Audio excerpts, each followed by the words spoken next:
Kalvari Lent கால தியானங்கள். ஆண்டவராகிய இயேசு கிறிஸ்துவின் நாமத்திலே உங்களை வாழ்த்துதலிலே மிகுந்த சந்தோஷம் அடைகிறேன். ஆண்டவராகிய இயேசு கிறிஸ்துவனுடைய கிருபையும் சமாதானமும் உங்கள் அனைவரோடும் கூட என்றென்றும் நிலைத்து நிற்பதாக. கர்த்தர் உங்களை ஆசீர்வதிப்பராக. தேவன் தாமே உங்கள் ஒவ்வொருவரையும் உங்களுடைய விண்ணப்பங்களையும் ஆண்டவராகிய கர்த்தர் கேட்டு அதன்படியே உங்களை ஆசீர்வதித்து உயர்த்துவாராக.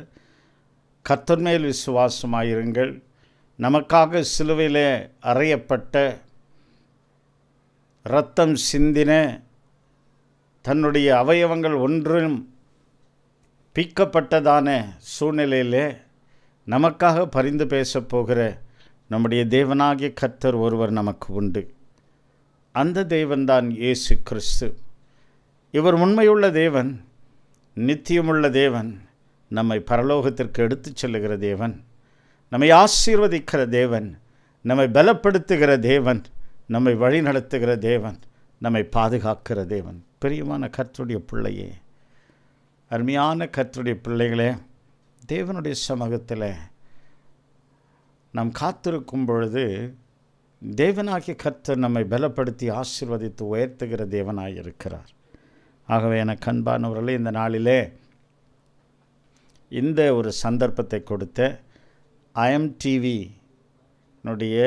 நிறுவனர் மற்றும் இருக்கிற ஒவ்வொரு சகோதரர்களுக்கும் என்னுடைய நன்றியை நான் தெரிவித்துக் கொள்ளுகிறேன். குறிப்பாக என்னை அழைத்து இந்த சேனலில் நீங்கள் ஒரு செய்தி, இந்த லெந்து நாட்களில் ஒரு செய்தியை நீங்கள் கொடுக்க வேண்டும் என்று சொல்லி என்னிடத்தில் கேட்டுக்கொண்டபடினாலே அவர்களுக்கு மிகுந்த நன்றியை நான் தெரிவித்துக் கொள்ளுகிறேன். தேவன் தாமே அவர்களை ஆசீர்வதித்து உயர்த்துவாராக. தேவன் தாமே கிருபையாய் மனமிறங்கி இந்த IMTV சேனலை ஒரு இன்டர்நேஷ்னல் சேனலாக மாற்ற தேவனால் கூடும். மனிதனால் கூடாதது தான், ஆனால் தேவனால் கூடும். காரணம் என்னவென்று சொன்னால், ஊழியம் என்பது தேவனுடைய கரத்திலிருந்து வருகிறது. அது எப்பேற்பட்ட ஊழியமாக இருந்தாலும் பரவாயில்லை, தேவனிடத்திலிருந்து வருகிறது. ஆகவே எனக்கு அன்பான கர்த்தருடைய பிள்ளைகளே, ஆண்டவராகிய கர்த்தர் உங்களை ஆசீர்வதிப்பாராக, மென்மேலும் ஆசீர்வதிப்பாராக, உயர்த்துவாராக. மீண்டுமா இந்த IMTV சேனலுக்காக நான் நன்றி செலுத்துகிறேன். என்னையும் ஒரு பொருட்டாய் நினைத்து என்னை அழைத்து ஒரு செய்தியை தரும்படிக்கு இந்த லெந்து நாட்களிலே என்னை அழைத்த அருமையான சகோதரர்களுக்கு என்னுடைய நன்றிகளை நான் தெரிவித்துக் கொள்கிறேன். கர்த்தருடைய நாமம் மகிமைப்படுவதாக. இன்றைய நாளிலே நாம் தியானிக்கப் போகிற ஒரு பகுதி என்னவென்று சொன்னால், அது 1 தெசலோனிக்கரின் புஸ்தகம் 5ஆம் அதிகாரம் 16 18 வசனங்கள் வரைக்கும். 1 தெசலோனிக்கரின் புஸ்தகம் 5ஆம் அதிகாரம் 16 18 வசனங்கள் வரைக்கும் நாம் சற்று தியானிப்போம். இந்த நாளிலே இந்த தலைப்பின் கீழே கொடுக்கப்பட்டிருக்கிறதான ஒரு பகுதி என்னவென்று சொன்னால், நம் தேவனாகிய கர்த்தர் பெரியவராயிருக்கிறார்.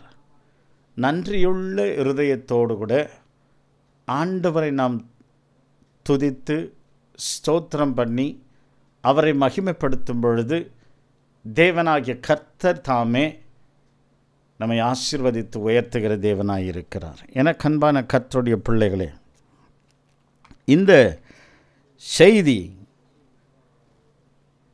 என்னவென்று சொன்னால், எடுத்துக்கொள்ளலாம். 1 கொரிந்தியரின் புஸ்தகம் 5ஆம் அதிகாரம் 16 17 18 வசனங்களை நான் உங்களுக்காக வாசிக்கிறேன். எப்பொழுதும் சந்தோஷமாயிருங்கள், இடைவிடாமல் ஜெபம் பண்ணுங்கள், எல்லாவற்றிலேயும் ஸ்தோத்திரம் செய்யுங்கள். அப்படி செய்வதே கிறிஸ்து இயேசுவுக்குள் உங்களை குறித்து தேவனுடைய சித்தமாய் இருக்கிறது. எனக்கு அன்பான கர்த்தருடைய பிள்ளைகளே, இந்த நாளிலே ஆண்டவராகிய கர்த்தர் நம்மோடு கூட இடைப்படுகிறதான ஒரு காரியம், ஒரு வசனம் என்னவென்று சொன்னால், எனக்கு அன்பான கர்த்தருடைய பிள்ளைகளே, இந்த நாளிலே நாம் தியானிக்க வேண்டியதான ஒரு பகுதி என்னவென்று சொன்னால், அது 1 தெசலோனிக்கேயரின் புஸ்தகம் 5ஆம் அதிகாரம் 16 18 வசனங்கள் வரைக்கும். 1 தெசலோனிக்கேயர் 5ஆம் அதிகாரம் 16 18 வசனங்கள். இது ஒரு தலைப்பின் கீழே சிந்திக்க நாம் அழைக்கப்பட்டிருக்கிறோம். Living a life of gratitude, living a life of gratitude என்றதான ஒரு தலைப்பின் கீழே நாம் இதை சற்று தியானிக்கலாம். இந்த வசனத்தை நான் உங்களுக்காக வாசிக்கிறேன். எடுத்துக்கொள்ளுங்கள் என்னோடு கூட.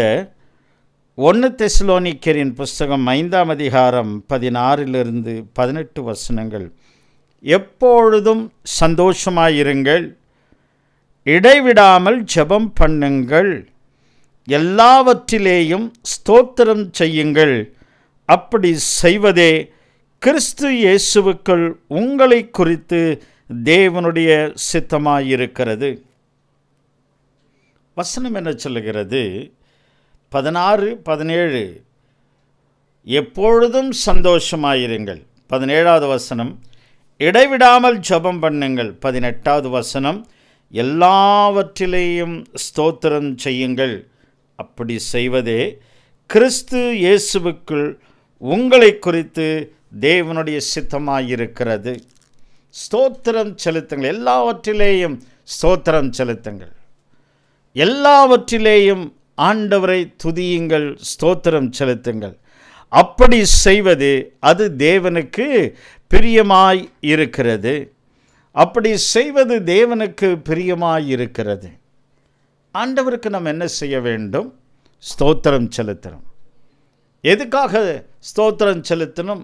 ஆண்டவரே, நீர் கொடுத்த சகல நன்மைகளுக்காய் நான் உம்மை துதிக்கிறேன். பல விஷயங்களிலே பல காரியங்களிலே நாம் பார்க்கும் பொழுது இந்த வேளையிலே நான் சொல்ல என் மனதுக்குள்ளே நான் சிந்திக்கிற ஒரு காரியம் என்னவென்று சொன்னால், பல வேளைகளிலே ஏதோ ஒரு காரியத்தை செய்கிறோம். ஒரு வீடு கட்ட முற்படுகிறோம், ஏதோ ஒரு இடம் வாங்க முற்படுகிறோம், அல்லது பிள்ளைகளுக்கு வேலை வாய்ப்புகள், பிள்ளைகளுக்கு படிப்புக்குண்டான காரியங்கள், இப்படியெல்லாம் முயற்சி செய்கிறோம், வெற்றி அடைகிறோம். வெற்றி அடைந்த பிற்பாடு நாம் யாருக்கு கனத்தை செலுத்த வேண்டும், யாருக்கு துதியை செலுத்த வேண்டும், யாருக்கு ஸ்தோத்திரம் செலுத்த வேண்டும், யாருக்கு நான் நன்றி உள்ளவர்களாய் இருக்க வேண்டும் என்று சொல்லி வேதம் சொல்லுகிறது. நமக்கு முன்பாக பல ஆயிரம் வருடங்களுக்கு முன்பாக கடந்து போன தேவ மனுஷர்கள் நமக்கு முன் உதாரணமாய் இருக்கிறார்கள். என்னவென்று சொன்னால், கர்த்தரை நான் எக்காலத்திலும் ஸ்தோத்தரிப்பேன், எல்லா சூழ்நிலைகளும் என் தேவனாகிய கர்த்தரை நான் துதிப்பேன், ஸ்தோத்திரம் பண்ணுவேன். இப்படி செய்யும் பொழுது கர்த்தர் அதை பார்க்கிறார். We need to have the heart of the gratitude. நன்றியுள்ள ஒரு இருதயம் இருக்கிறது என்று சொன்னால் கர்த்தர் அதை ஆசீர்வதிக்கிற தேவனாய் இருக்கிறார். உலக பிரகாரமாக இருக்கிற தன்னுடைய பிள்ளைகளுக்கு நாம் செய்ய வேண்டிய காரியங்கள் நிறைய இருக்கிறது. ஒருவேளை என்னுடைய மகளுக்கோ மகனுக்கோ அல்லது என்னுடைய மனைவிக்கோ என்னுடைய கணவனுக்கோ ஏதோ ஒரு எதிர்பார்க்கிற ஒரு காரியத்தை நான் நிறைவேற்றி கொடுக்கும் பொழுது அவங்க நம்மக்கிட்ட என்ன சொல்லணும் அப்படின்னு நம்ம எதிர்பார்க்குறோன்னா, தேங்க்யூ டாடி, தேங்க்யூப்பா, தேங்க்யூ அம்மா, தேங்க்யூ அப்படி என்று சொல்லுவார்கள் என்று சொல்லி நாம் எதிர்பார்க்கிறோம். அதுதான் ஒரு மனிதனுடைய அன்பு. மனிதன் இப்படி செய்தால் நலமாயிருக்கும் என்று சொல்லி நாம் எதிர்பார்க்கிறோம். அதை தான் ஆண்டவராகிய கர்த்தரும் கூட, நான் நிற்பதும் நிர்மூலமாகாமல் இருப்பதும் தேவனுடைய கிருபையே என்று வேதம் சொல்லுகிறது. இன்றைக்கு நாம் உயிரோடு கூட இருப்பது தேவனுடைய கிருபை, தேவனுடைய தயவு. அதற்காக நீ நன்றி செலுத்து, கர்த்தருக்கு நன்றி செலுத்து. தாவீது அதுதான் அதுதான் சொல்கிறாரு. என்னென்னு சொல்கிறாரு? கர்த்தரை நான் எக்காலத்திலும் ஸ்தோத்திரிப்பேன். எதுக்காக ஸ்தோத்திரிப்பேன்? அவரின் வாழ்விலே செய்த எண்ணற்ற நன்மைகளுக்காக. என் தேவனாகிய கர்த்தரை அல்லாமல் வேறு ஒருவருக்கும் நான் ஸ்தோத்திரம் செலுத்த மாட்டேன். வேதம் சொல்லுகிறது, நீ துதிக்கும் பொழுது, ஸ்தோத்தரிக்கும் பொழுது உனக்குள்ளே கிருபை பெருகும் என்று சொல்லி வேதம் சொல்லுகிறது. இதற்கு ஆதாரமாக வேதம் சொல்லுகிறது 2 கொரிந்தியரின் புஸ்தகம் 4ஆம் அதிகாரம் 15வது வசனம். 2 கொரிந்தியரின் புஸ்தகம் 4வது அதிகாரம் 15வது வசனம் இப்படி சொல்லுகிறது, தேவனுடைய மகிமை விளங்குவதற்கு ஏதுவாக கிருபையானது அநேகருடைய ஸ்தோத்திரத்தினாலே பெருகும்படிக்கு இவையெல்லாம் உங்கள் நிமித்தம் உண்டாயிருக்கிறது. நம்முடைய குடும்பங்களிலே கிருபை இருக்க வேண்டும் என்று சொன்னால், நம்முடைய குடும்பங்களிலே, நம்முடைய பிள்ளைகளுக்குள்ளே, நம்முடைய கணவன் மனைவிக்குள்ளே, உற்றார் உறவினர்களுக்குள்ளே கிருபை பெருக வேண்டும் என்று சொன்னால் துதிக்க ஆரம்பியுங்கள். அநேகர் கூடி துதிக்க ஆரம்பியுங்கள், ஸ்தோத்திரம் பண்ண ஆரம்பிங்க. எதுக்கு ஸ்தோத்திரம் பண்ணணும்? ஆண்டவரே, நீர் கொடுத்த விலையேற பெற்ற இந்த வாழ்க்கைக்காய் நான் நன்றி செலுத்துகிறேன். ஆண்டவரே, என்னுடைய பிள்ளைகளுக்கு நீர் கொடுத்ததான நன்மையான ஈவுகளுக்காய் ஆண்டவரே உமக்கு நன்றி வேற ஒன்றுத்தையும் நம்ம செய்ய முடியாதுங்க. ஆண்டவருக்கு என்னத்தை செஞ்சிட முடியும்? இந்த அகிலத்தையும் உண்டாக்கின ஆண்டவராகிய கர்த்தருக்கு நான் என்ன செய்ய முடியும்? நான் ஒன்றுமே செய்ய முடியாது. தாவீது சொல்றாரு, நான் ஒன்றை செய்வேன், ரட்சிப்பின் பாத்திரத்தை எடுத்துக்கொண்டு சுற்றி வருவேன் என்று சொன்னார். ஏன்னா ஜெயம் கர்த்தர் கொடுக்கிற காரியம். பகைவர்களை முறிய அடிக்கிறது அது தேவன் கொடுக்கிற காரியம். தேவன் கொடுக்கிற ஒரு வெற்றி நம்முடைய வாழ்விலேயும் கூட எதிர்பாராத சில சூழ்நிலைகள், தடைகள் வரும். அந்த நேரத்திலே ஆண்டவரை நோக்கி நீ கூப்பிடும் பொழுது ஆண்டவராகிய கர்த்தர் மனம் இறங்கி அந்த தடைகளை உடைத்து சகலத்தையும் வாய்க்க பண்ணுகிற தேவனாய் இருக்கிறார். என அன்பான கர்த்தருடைய பிள்ளையே, இதை கேட்டுக்கொண்டிருக்கிற அருமையான சகோதரனே, சகோதரியே, கர்த்தருக்கு நன்றியுள்ள மக்களாக இருங்கள்.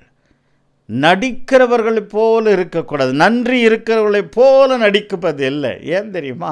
அவரை ஏமாற்றவே முடியாதுங்க. கிறிஸ்துவனை போல நடிக்க முடியாது. ஆண்டவர்கிட்ட முடியாது, ஒருவேளை மனுஷன்கிட்ட முடியும். ஏன்னா மனிதன் பார்க்கிற விதமாய் கர்த்தர் பார்ப்பது இல்லை. வேதம் அப்படி சொல்லுகிறது, நான் மனிதன் பார்க்கிற விதமாய் நான் பார்ப்பது இல்லை. காரணம், மனிதன் முகத்தை பார்க்கிறான், கர்த்தரோ இருதயத்தை பார்க்கிறவராய் இருக்கிறார்.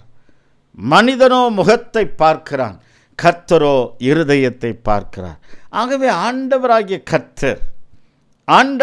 கர்த்தர் நான் இருக்கின்ற வாழ்விலே முழு மனதோடு கூட என் ஆண்டவருக்கு நான் நன்றி செலுத்த வேண்டும். கர்த்தரை எப்படி ஆராதித்து கொள்ள வேண்டும்?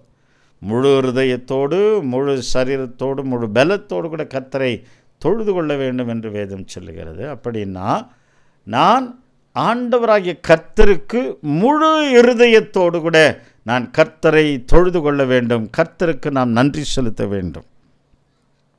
என அன்பான கர்த்தருடைய பிள்ளைகளே, ஆகவே நீ அதிகமாய் நீ கர்த்தரை துதிக்கும் பொழுது, ஸ்தோத்திரம் பண்ணும் பொழுது அந்த இடத்திலே தேவனுடைய கிருபை பெருகுகிறது என்று வேதம் சொல்லுகிறது.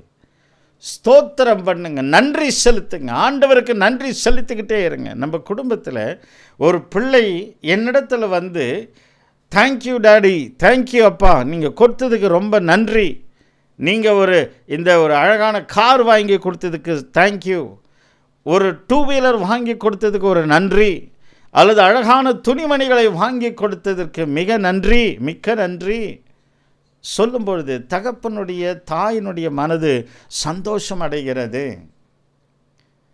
அதை பெற்றுக்கொண்டு நான் நன்றி செலுத்துகிறேன் பாருங்க, நன்றி செலுத்துகிறேன் பாருங்க, நன்றி சொல்கிறேன் பாருங்க, அது ரொம்ப முக்கியம். நான் ஆண்டவரிடத்திலிருந்து நன்மை பெற்றுக்கொள்ளும் பொழுது நான் நன்றி உள்ள மனிதனாக இருக்க வேண்டும். இப்போது யோபுவனுடைய புஸ்தகத்தை குறித்து, யோபுவனுடைய புஸ்தகத்தில் ஒரு சம்பவம் இருக்கிறது. அந்த சம்பவத்தை நான் உங்களுக்கு சொல்லலான்னு ஆசைப்படுறேன்.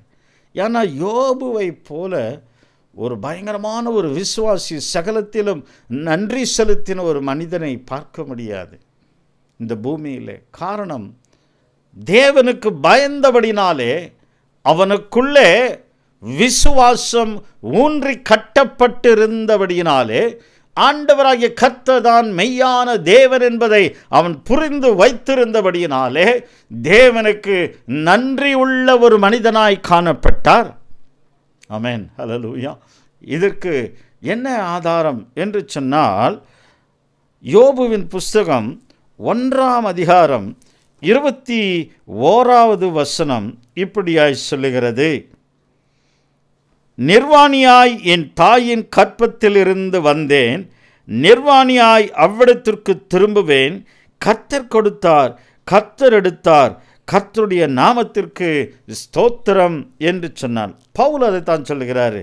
நீ எல்லா விதத்திலும் ஸ்தோத்திரம் செலுத்துங்கள், எப்பொழுதும் சந்தோஷமாயிருங்கள், எல்லாவற்றிலேயும் ஸ்தோத்திரம் செய்யுங்கள். இழப்பின் மத்தியிலும் ஸ்தோத்திரம் சொல்லு, ஆதாயத்தின் மத்தியிலும் ஸ்தோத்திரம் சொல்லு, எல்லாவற்றிலும் ஸ்தோத்திரம் சொல்லு.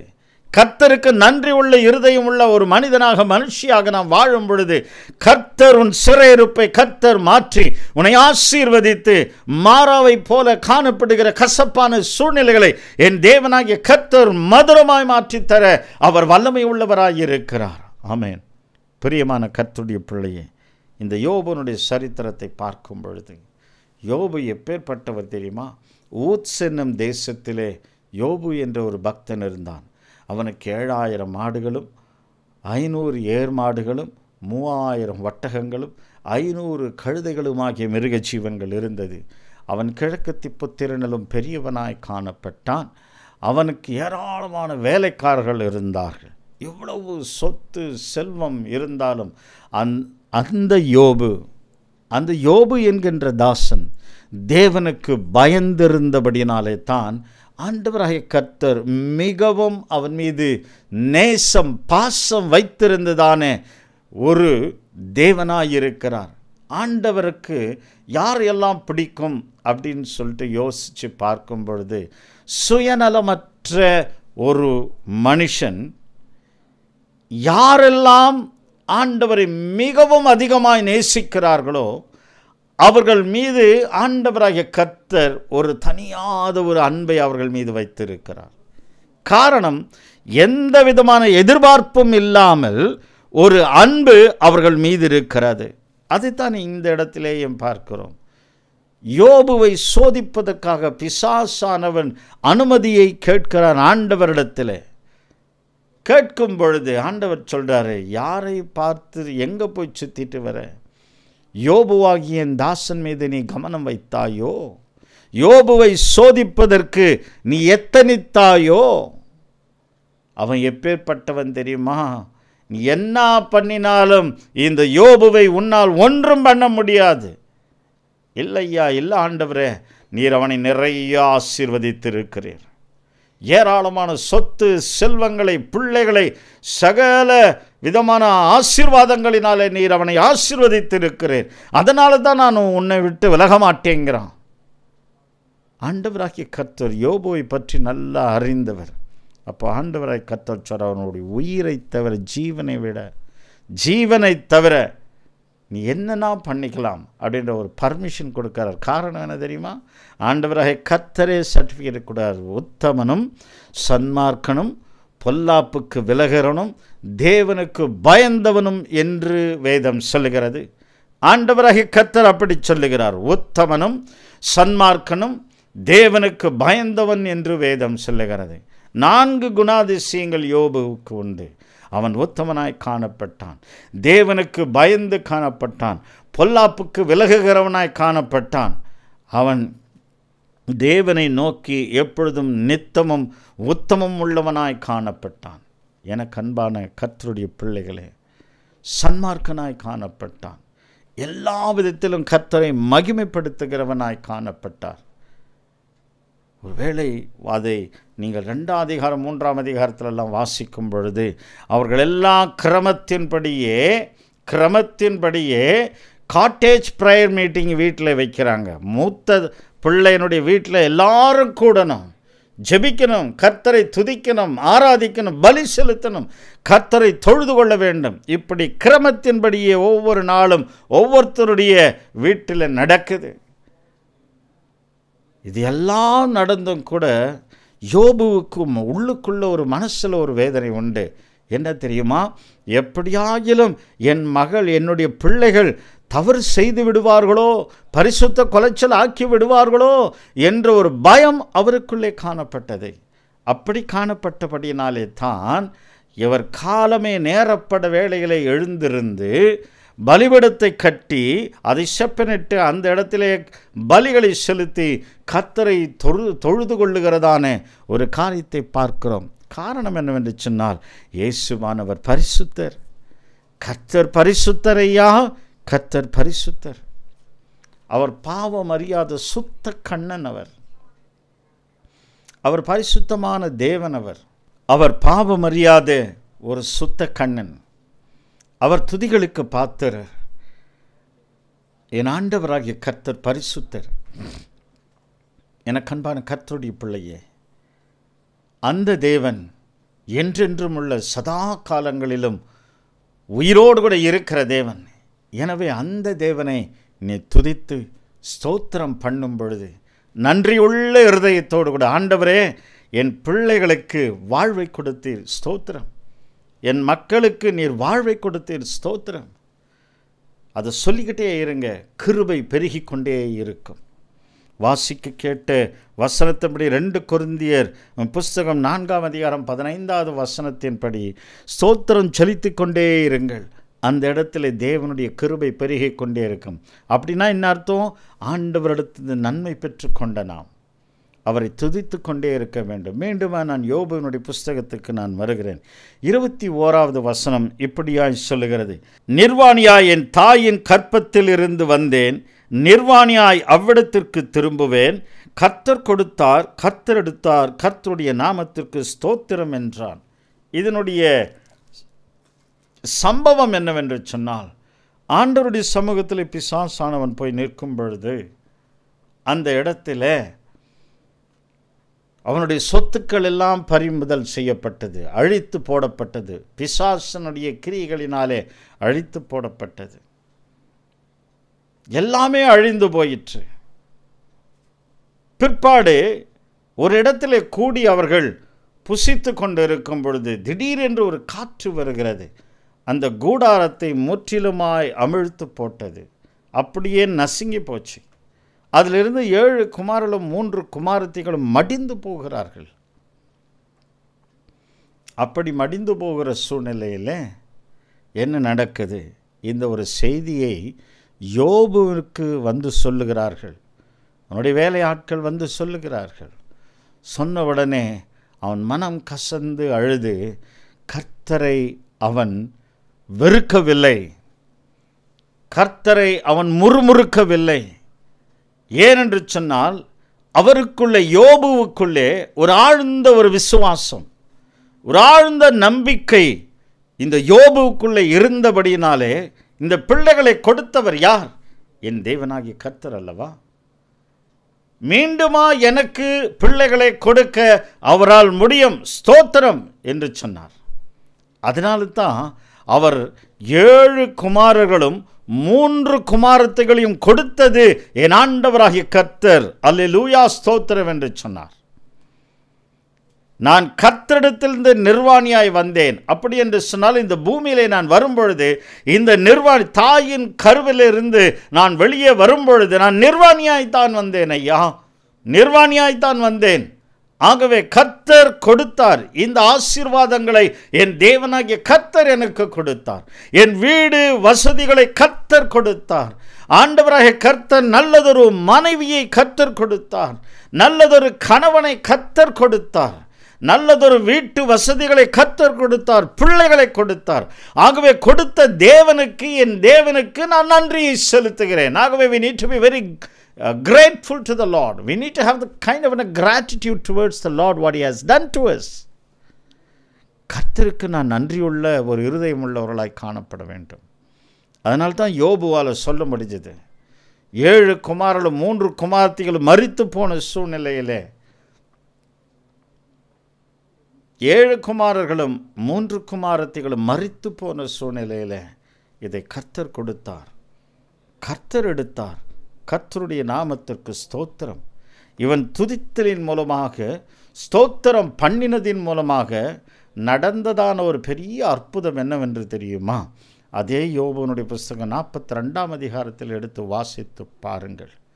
யோபுனுடைய குமாரத்திகளைப் போல சௌந்தரியமுள்ளவர்கள் இந்த பூமியிலே இல்லையாம். ஹல்லேலூயா. காரணம் அந்த நன்றியுள்ள இருதயம். என் தேவனாகிய கர்த்தர் இதைவிட அதிகமான ஒரு காரியத்தை செய்வார், அதிகமான அதிசயங்களை, அற்புதங்களை என்னுடைய வாழ்விலே செய்வார் என்ற நம்பிக்கையோடு கூட காத்திருங்கள்.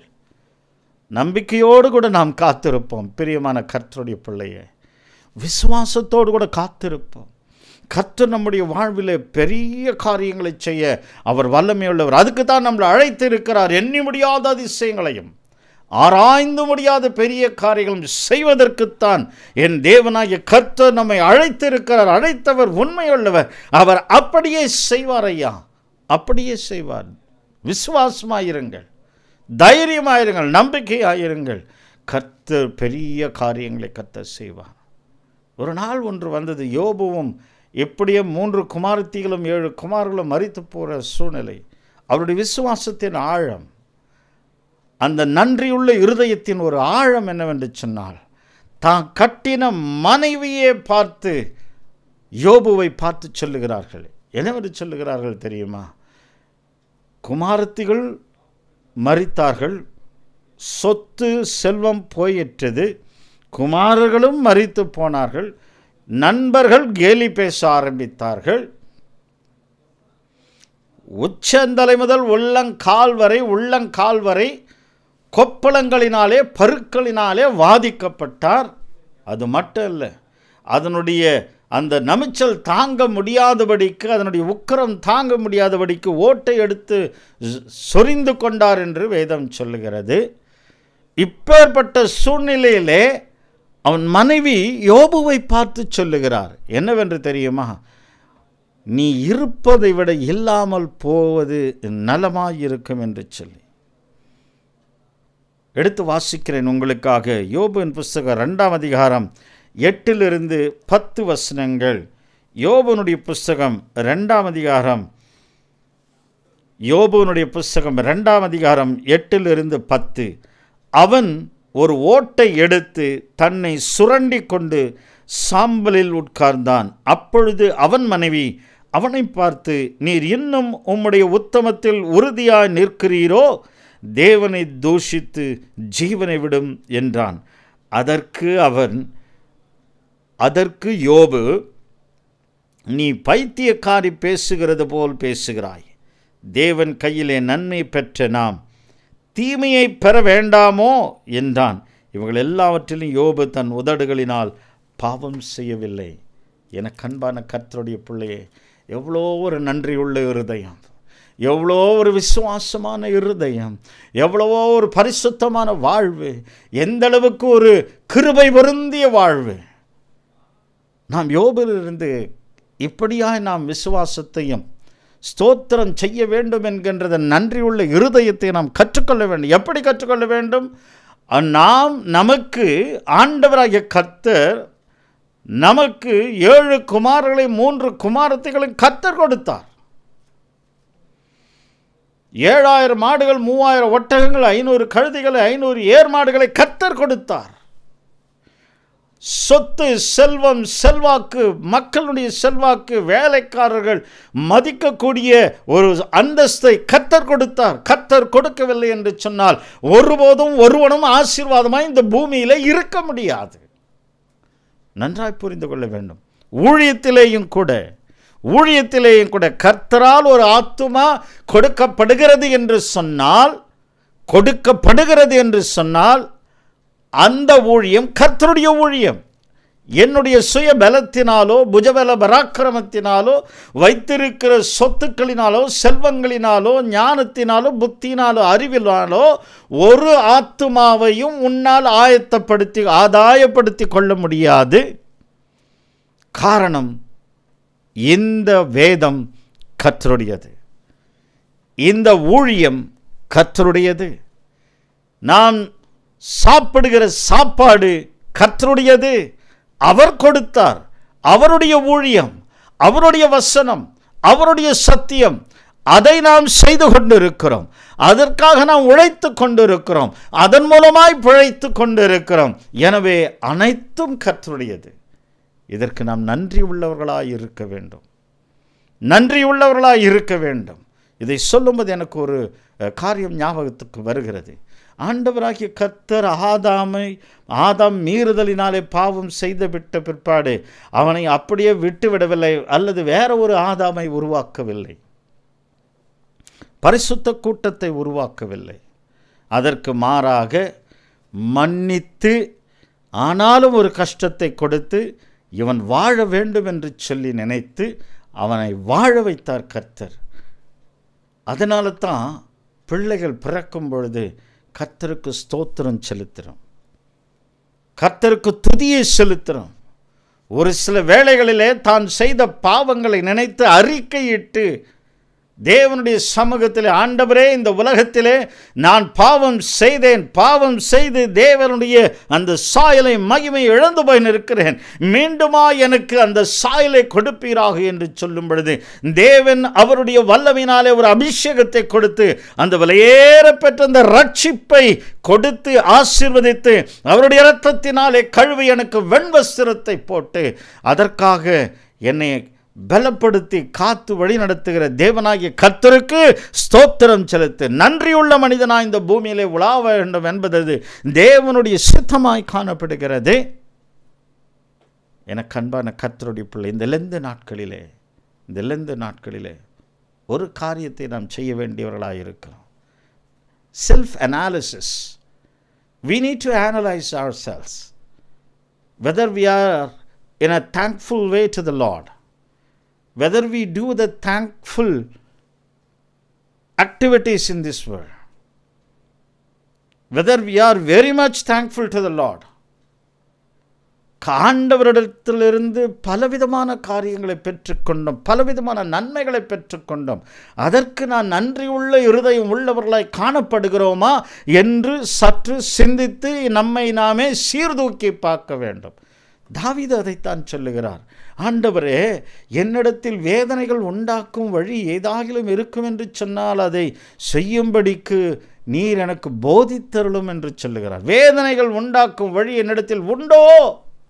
அப்படி என்று சொன்னால், ஆண்டவரே, உம்மை துக்கப்படுத்துகிற காரியம், நன்றி இல்லாத இருதயம் உள்ளவனா நான் இருக்கிறேனே ஆண்டவரே, அப்படி இருந்திருந்தால் தயவு செய்து எனக்கு சுட்டி காட்டுங்க, நான் அதை திருத்தி உமக்கு நன்றி உள்ள ஒரு மனிதனாக இருப்பேன் என்று சொன்னதினாலே தான் கர்த்தரை நான் எக்காலத்திலும் ஸ்தோத்தரிப்பேன், அவருடைய துதி எப்பொழுதும் என் வாயில் இருக்கும் என்று சங்கீதக்காரர் சொல்லுகிறார். சங்கீதம் 34வது சங்கீதம் 1-3 வசனங்கள் இப்படியாய் சொல்லுகிறது. சங்கீதங்களின் புஸ்தகம் 34வது சங்கீதம், என்னோடு கூட சேர்ந்து எடுத்துக்கொள்ளுங்கள். சங்கீதங்களின் புஸ்தகம் 34. கர்த்தரை நான் எக்காலத்திலும் ஸ்தோத்திரிப்பேன், அவர் துதி எப்பொழுதும் என் வாயில் இருக்கும். கர்த்தருக்குள் என் ஆத்துமா மேன்மை பாராட்டும், சிறுமைப்பட்டவர்கள் அதை கேட்டு மகிழ்வார்கள். என்னோடு கூட கர்த்தரை மகிமைப்படுத்துங்கள், நாம் ஒருமித்து அவர் நாமத்தை உயர்த்துவோமாக. என்னோடு கூட சேர்ந்து, நான் மட்டும் இல்லை, இதை எப்படி எடுத்து பார்க்கலாமே, நான் மட்டும் தனிப்பட்ட முறையில் ஆண்டவருக்கு நன்றி செலுத்தவனாக இருக்கக்கூடாது. மனைவியோடு மட்டும் இல்லை, குடும்பத்தாரோடு, உறவினர்களோ, உற்றார் உறவினர்களோடு சேர்ந்து ஒன்று கூடி என் ஆண்டவருடைய நாமத்தை உயர்த்துவோம். நன்றியுள்ள ஒரு சந்ததிகளை நாம் உருவாக்குவோம். நன்றியுள்ள ஒரு குடும்பத்தை உருவாக்கும் சந்ததிகளாக என் தேவனாகிய கர்த்தருக்கென்று நன்றியுள்ள இருதயத்தோடு கூட தேவனுக்கு நாம் நன்றி செலுத்த வேண்டும். காரணம், சந்ததிகளாய் ஆசீர்வதிக்கிற தேவன் நம்முடைய தேவன். வேதம் சொல்லுகிறது, 4 தலைமுறை வரைக்கும் விசாரிக்கிற தேவனும் 1000 தலைமுறை வரைக்கும் அவர் ஆசீர்வதிக்கிற தேவன் என்று வேதம் சொல்லுகிறது. எனக்கு அன்பான கர்த்தருடைய பிள்ளையே, உன்னுடைய குடும்பம் 1000 தலைமுறை வரைக்கும் ஆசீர்வதிக்கப்பட வேண்டும் என்று சொன்னால் நீ நன்றி உள்ள இருதயத்தோடு கூட ஆண்டவராகிய கர்த்தரை நோக்கி கூப்பிடு. விடாது ஜெபித்து கொண்டே இரு. எல்லாவற்றிலேயும் ஸ்தோத்திரம் செலுத்து. ஒன்று விடாத எல்லாவற்றிலேயும் கர்த்தர் எனக்கு இதை கொடுத்தார், நன்றி ஸ்தோத்திரம். கர்த்தர் எனக்கு ஒரு நல்ல ஷர்ட் கொடுத்தார், ஸ்தோத்திரம். கர்த்தர் எனக்கு நல்ல ஒரு பேண்ட் கொடுத்தார், ஸ்தோத்திரம். நல்ல சாரி கொடுத்தார், போய் வர்றதுக்கு எனக்கு ஜீவனை கொடுத்தார், நல்ல ஆரோக்கியத்தை கொடுத்தார், ஸ்தோத்திரம். என்னை காலகட்டங்களில் நீங்கள் எடுத்து பாருங்கள். எத்தனை பேர் இப்போ இருக்கிறவன் மறுநாள் இல்லை. ஆக்சிடெண்ட்டில் எத்தனை பேர் செத்து போகிறாங்க. ஒரு வேளை உன் பிள்ளை வண்டி எடுத்துக்கிட்டு போகிறான், அல்லது நாம் வண்டி எடுத்துக்கிட்டு போகிறோம். ரிட்டன் வந்து தேவனை நான் எந்த அளவுக்கு துதிக்க, ஆண்டவரே எல்லா விபத்திலிருந்தும் என்னை பாதுகாத்து கொண்டீர், உமக்கு நன்றி ஐயா, ஸ்தோத்திரம் செலுத்து. அப்படி செய்வது பிதாவினுடைய சித்தமாயிருக்கிறது. அதுதான் வாசிக்கிறோம். 1 தெசலோனிக்கர் புஸ்தகம் 5ஆம் அதிகாரம் அந்த வசனத்தில் வாசிக்கிறோம். என்னவென்று சொன்னார்? 18வது வசனத்தில் என்னவென்று, எல்லாவற்றிலேயும் ஸ்தோத்திரம் செலுத்துங்கள், அது பிதாவினுடைய சித்தமாயிருக்கிறது. கிறிஸ்துவுக்குள்ளே இதை செய்யுங்கள், எல்லாவற்றிலேயும் ஸ்தோத்திரம் செய்யுங்கள். அப்படி செய்வதே கிறிஸ்து இயேசுவுக்குள் உங்களை குறித்து தேவனுடைய சித்தமாக இருக்கிறது. நம்மை குறித்து எப்படி செய்வது தேவனுடைய சித்தமாக இருக்கிறது. ஆகவே எனக்கு அன்பான கர்த்தருடைய பிள்ளைகளே, கர்த்தருக்கு நாம் நன்றி செலுத்துகிறோம். நன்றி உள்ள இருதயத்தோடு கூட இருக்கலாம். மீண்டுமா நான் யோபுவுக்கு சற்று வருகிறேன். 2ஆம் அதிகாரம் அந்த 10வது வசனத்தில் என்ன சொல்லுகிறது? அதற்கு அவன், நீ பைத்தியக்காரி பேசுகிறது போல் பேசுகிறாய். தேவன் கையிலே நன்மையை பெற்ற நாம் தீமையை பெற வேண்டாமோ என்றான். நல்ல நன்மை கொடுக்கும்போது நல்லா அனுபவிக்கிறோம் இல்லையா? ஒரு காரியம் நல்லா வந்துடுச்சு, ஆண்டவரே என்னுடைய வேலை செய்கிற ஸ்தலத்தில் ப்ரமோஷன் வரணும், ஆண்டவரே ப்ரமோஷன் வரணும் ஜெபிக்கிறோம். அரியஸ் வரணும் ஆண்டவரே, அரியஸ் வரணும் ஆண்டவரே, ஒரு அமௌண்ட்டு வரணும் ஆண்டவரே ஜெபிக்கிறோம். வந்துருச்சு யா, ப்ரமோஷன் வந்துருச்சு, அதற்குண்டான அரியஸும் வந்துருச்சு. ஆண்டவருக்கு நன்றி சொல்ல வேண்டாமா? கர்த்தரை துதிக்க வேண்டாமா? கர்த்தரை ஸ்தோத்திரம் பண்ண வேண்டாமா? ஒரு சாதாரண ஒரு சின்ன குழந்தை அப்பாவுக்கு தேங்க்ஸ் சொல்லும் பொழுது, நன்றி சொல்லும் பொழுது, அடுத்த காரியத்தில் அடுத்த ஒரு விஷயத்தில் அந்த மகன் வந்து தகப்பனை பார்த்து கேட்கும்போது நிச்சயமாக தட்ட மாட்டார். நீ வாங்கி தரமாட்டேன்னு சொல்ல மாட்டார், வாங்கி தருவார். காரணம் நன்றியுள்ள இருதயம். நன்றியுள்ள இருதயம் ஐயா. தேவனுக்கு நன்றி செலுத்து, கர்த்தருக்கு நன்றி செலுத்து. இந்த 40 நாட்கள் தியானிக்க போகிறோம், சிலுவையை தியானிக்க போகிறோம். அவர் செய்த காரியங்களை நினைத்து நினைத்து நன்றி சொல்லுங்க. ஒருவேளை இதுக்கு முன்னாடி நம்மளுடைய வாழ்க்கை எப்படி இருந்துச்சோ தெரியாது, ஆனால் என்னிலிருந்து from today onwards or in the coming 4 days, you need to think that you need to have the heart of gratitude. ஆண்டவருக்கு நன்றி செலுத்துகிற ஒரு இருதயத்தை ஆண்டவரே இந்த நாட்களிலே நீர் எங்களுக்கு தாரும் சுவாமி, நீர் எங்களுக்கு தாரும். அப்படி செய்யும் பொழுது தேவன் நமக்கு பலனையும் சத்துவத்தையும் ஆசீர்வாதத்தையும் கற்றுத் தருவார். இந்த நாட்கள் மிகவும் கொடிய நாட்கள். இந்த நாட்கள் மிகவும் கொடிய நாட்கள். உயிரோடு கூட இருப்பது மிகப்பெரிய ஆசீர்வாதம், மிகப்பெரிய காரியம். ஆகவே ஆண்டவருக்கு நன்றி செலுத்துங்க. ஆண்டவர் நம்மை ஆசீர்வதிக்கட்டும். கர்த்தர் உங்களை ஆசீர்வதிப்பாராக. ஜெபம் செய்வோம். நேசிக்கிற நல்ல ஆண்டவரே, இந்த அருமையான வேலைக்காய் உமக்கு நன்றி செலுத்துகிறோம். தகப்பனே, இந்த அருமையான வேளையிலே என் தேவனாகிய கர்த்தர் தாமே ஆண்டவரே அப்பா, இதை கேட்டுக்கொண்டிருக்கிறதான ஒவ்வொரு சகோதர சகோதரிகளின் பிள்ளைகளின் மீது, வாலிப பெண் பிள்ளைகள் ஆண் பிள்ளைகளின் மீதும் தேவரீரும் அது கரம் இறங்கி தொட்டு ஆசீர்வதிக்க வேண்டுமாய் நன்றியோடு கூட உம்மை துதிக்கிறோம் ஐயா, நன்றியோடு கூட உம்மை ஸ்தோத்தரிக்கிறோம் தகப்பனே. எங்களுக்கு ஒரு நன்றி உள்ள துதிக்கிற ஸ்தோத்திரம் பண்ணுகிற ஒரு இருதயத்தை கர்த்தர் நீர் கொடுத்து ஆசீர்வதிக்க வேண்டுமாய் நன்றியோடு உம்மை துதிக்கிறோம் ஐயா.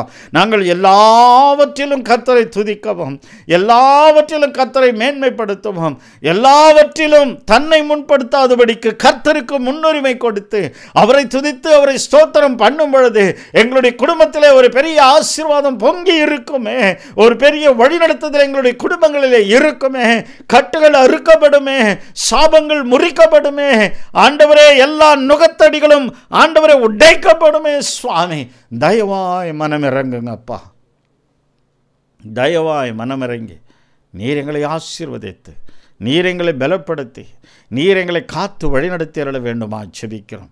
இதை கேட்டுக்கொண்டிருக்கிறதான ஒவ்வொருவர் மீதும் அது பிரசன்னம் இருக்கட்டும் ஆண்டவரே.